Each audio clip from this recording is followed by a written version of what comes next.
Bonjour à tous et bienvenue sur la chaîne. J'espère que vous allez tous bien. Donc, dans cette vidéo, je vais vous présenter le Warrior Edition Oracle, qui est en fait un oracle de Ritual Muse.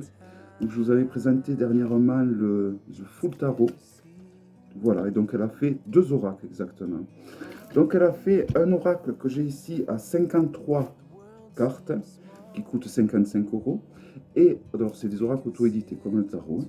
Et elle a fait également un autre oracle qui coûte 130 euros. Donc c'est le même oracle avec 10 cartes en supplément et un énorme guidebook. Voilà. Et il est livré également, je crois, avec une sélénite et donc une pierre et de l'encens, de la sauge et plein d'autres petits trucs. Voilà. Qui justifie le prix. La différence, c'est que les 10 cartes, il y a 5 ou 10 cartes en plus, je sais plus trop. Et sur ces cartes, il va y avoir des textes écrits. Pour cet oracle, elle a enlevé les textes, les cartes texte en fait, elle les a enlevées. Et elle a gardé juste les cartes avec les illustrations. Il n'y a pas de guidebook. Et cet oracle, donc, dénué donc, de ces cartes texte, se veut d'être utilisé purement de façon intuitive. C'est-à-dire juste en regardant les images. Donc, c'est-à-dire, on tire une carte, on regarde l'image et on dit ce qu'on ressent sur l'instant T. Voilà. Donc, il me restait ce pochon que j'avais acheté à l'époque à Margot, aux oracles de velours, qui est très joli, je trouve, et qui allait très bien avec ce magnifique oracle. Alors, il était déjà sorti une première fois, c'est une réédition de cet oracle, et il me plaît énormément. Je ne sais même pas si je ne vais pas l'intégrer dans une boîte, une jolie boîte en bois, car vraiment, je le trouve superbe.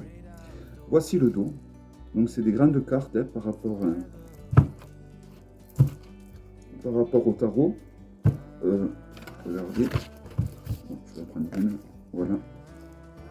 Donc, en plus, c'est la boîte du tarot. Donc, vous voyez, les cartes sont vraiment beaucoup plus grandes. Elles sont d'excellente qualité pour des grandes cartes. Elles sont bien épaisses. On sent que la matière est bonne. C'est des cartes mates. Le dos magnifique. Si on le compare à un Grimaud, la grandeur du coup prend tout son sens. Et elles sont vraiment d'une qualité, la matière vraiment au top. Vraiment une très bonne qualité de carte. Bon, pour les mélanger, il faudra les mélanger plutôt comme ça parce que c'est des grandes cartes forcément. Donc, mais voilà, je trouve que c'est vraiment un gros coup de cœur cet oracle. Vraiment un très gros coup de cœur. J'aime les oracles intuitifs comme ça, où il n'y a pas besoin de guidebook à lire, qu'on prend, qu'on tire. Bon, ça dépend des oracles. Hein. Par exemple, les oracles de Gabriel Leroy, où là, il est recommandé d'avoir un guidebook quand même. Je vais apprécier de les avoir aussi. Mais les oracles comme ça reste quand même mes oracles fétiches. Voilà. Magnifique dos. Et donc, c'est parti pour les illustrations. Donc, du coup, je m'excuse, il est en désordre. Il est numéroté. Donc, vous pouvez également, comme c'est quelqu'un qui, je sais, utilise la numérologie, vous pouvez également les interpréter de façon numérologique. Donc, pour les interpréter de façon numérologique, là, vous avez 23. Donc, vous faites 2 plus 3. Ça vous renvoie à l'arcane du pape ou du hiérophante. Et en effet, c'est vrai que quand on regarde ce personnage, ça peut nous rappeler un peu, peut-être pas au pape, plutôt à la papesse, mais en tout cas, ça nous fait rappeler à une image papale. Donc, c'est vrai que d'un point de vue numérologique, ça marche en effet. Alors là, 22, donc on fait 2 et 2, 4, ça nous renvoie à l'empereur. Donc, on peut trouver des notions de l'empereur aussi également dans cette carte, une notion de guerre, une notion de conflit, et l'empereur est quand même quelqu'un qui doit savoir diriger quand même les conflits entre plusieurs pays, j'allais dire, oui, c'est ça. Voilà, donc pourquoi pas. On voit un avion écrasé, on voit plein de choses. Voilà. Après, chacun va avoir des choses différentes dans ce jeu. C'est pour ça que c'est quelque chose que j'apprécie beaucoup, ce genre d'oracle.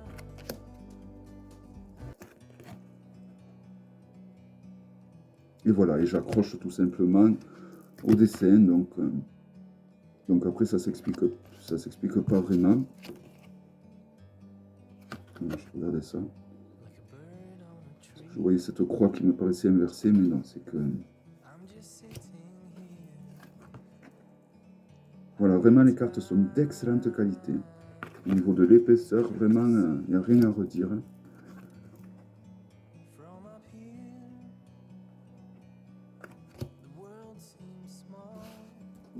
Par contre, là, il y a une carte que je viens de tirer. Ah non, c'est pas tout à fait les mêmes.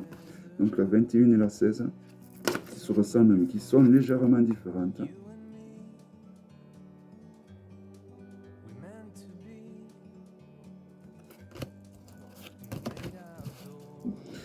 Voilà, donc vraiment superbe jeu pour moi. Déjà, le tarot m'avait énormément plu. Elle est en train de créer également un petit Lenormand qui s'annonce vraiment super beau, mais bon, je ne l'achèterai pas parce que bon, ça vient des États-Unis. Les frais de douane, ça commence à me faire peur, je dois avouer. Bien que bon, j'ai payé des frais de douane pour cet oracle et ce tarot, 6 €. Donc bon, si c'est tout le temps comme ça va. Mais bon, ça fait quand même, si on additionne aux frais des transports,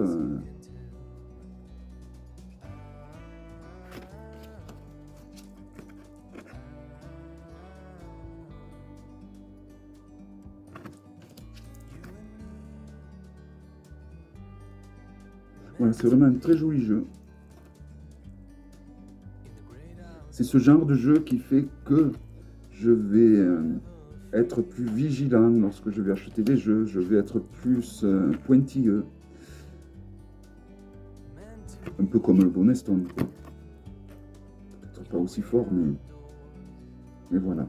C'est vrai que c'est ce genre de jeu, ces jeux coup de cœur qui font que, bon ben...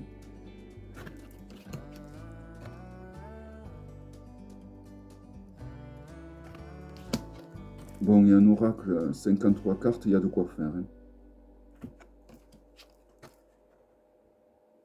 Surtout quand ils sont la profondeur de... Alors évidemment, moi je trouve que les dessins sont profonds, je trouve que... Voilà, tout ça c'est mon ressenti à moi, qui ne va pas forcément coïncider avec celui de tout le monde. Hein. Il y a beaucoup d'anges, je trouve. D'ailleurs, en français, il s'appelle l'oracle des ailes à lambeaux.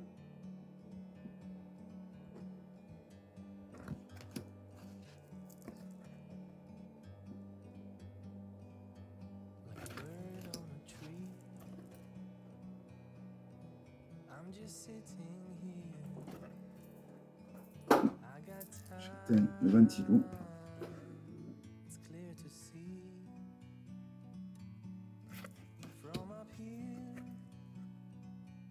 Alors il y a quelques cartes où il y a un mot-clé dessus, mais même s'il est en anglais, c'est pas dérangeant. Bon, à vous d'en faire cas ou pas cas si vous parlez pas. Hein.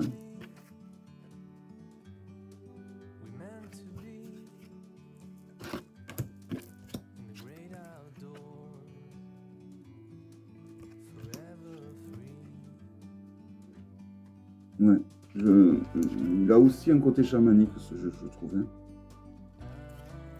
Et les illustrations sont d'une puissance incroyable.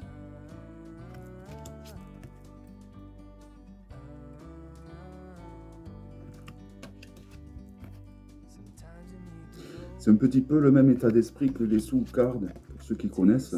Ces fameux oracles qui étaient livrés sans notice, où il fallait les interpréter par rapport au dessin que dans l'illustration. C'est un peu le même principe pour cet oracle. Sauf que là, on a vraiment un toucher, une qualité vraiment au top.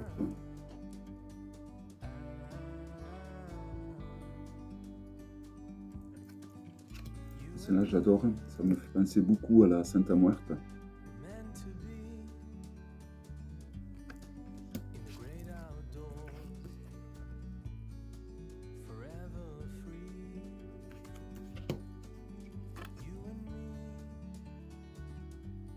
Là aussi, j'aime beaucoup.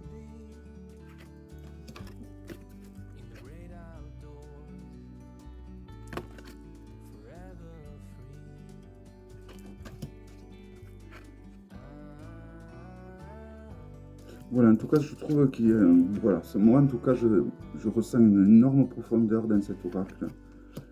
une puissance. Je pense que d'un point de vue intuitif, en effet, si on a une accroche avec cet oracle, je pense que ça doit être spectaculaire. On doit pouvoir faire des tirages. Les prochains d'ailleurs tirages oui-non que je ferai en live, j'utiliserai cet oracle, en plus du tarot.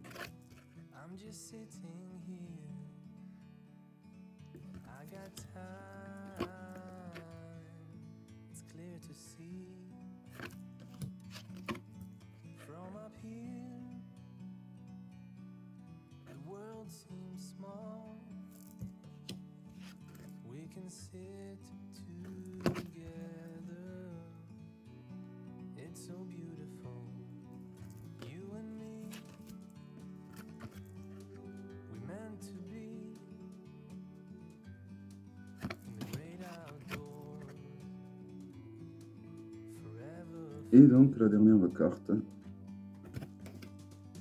54 cartes, je pensais 53, donc 54.